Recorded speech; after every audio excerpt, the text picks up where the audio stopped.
Pwede po bang doon na lang muna sa kwarto ni nanay? Doon ko na lang po kukunin. Mas makinig ka sa akin, nandito si Lucas ngayon! Security, nandito si Lucas!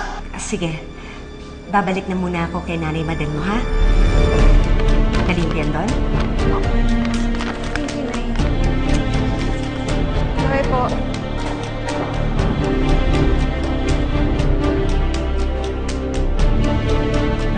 Des, huwag dito, Des! Huwag dito! Nandiyan si Lucas, Des!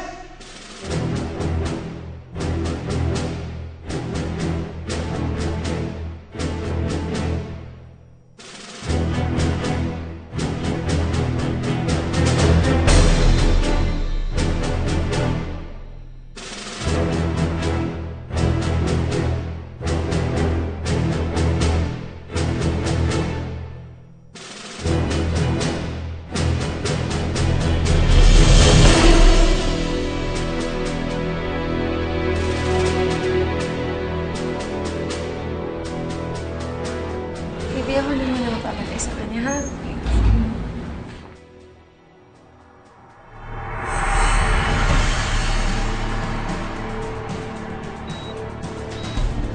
Phoebe, mabuti nandito ka. Phoebe, nandito ngayon si Lucas. Kailangan mo na i-alis si Des. Ano, Ben? Ben? Phoebe! Baby, okay ka lang? Ano, may nararamdaman ka na naman pang presence? Yes, medyo. Pero baka praning lang talaga ako. No. Tama yung nararamdaman mo, Phoebe. Ako to. Nandito yung kuya mo. Phoebe!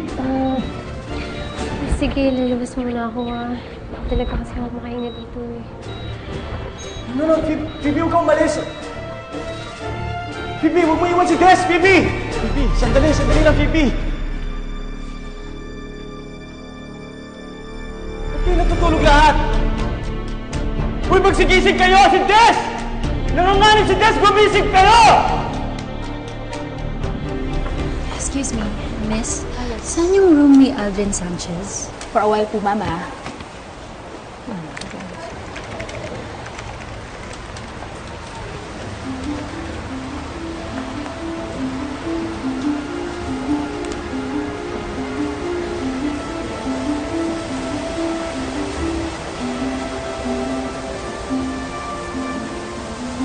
Anong ginagawa mo rito? At paano mo nalaman na nandito kami? Sumagot ka!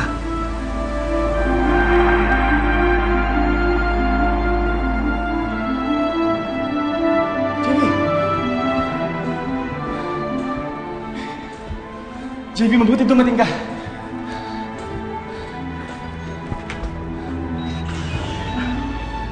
Des. JB, bakit ngayon ka lang? Sorry, medyo natagalan lang eh. Sensya ka na. JB, listen, kailangan mo protektahan si Des. Kailangan mo siya protektahan, ha? Okay lang. JB, nandito si Lucas. Kailangan mo siya protektahan. JB, okay lang ba? Mauna muna ako. Punta lang ako kay nanay, ha?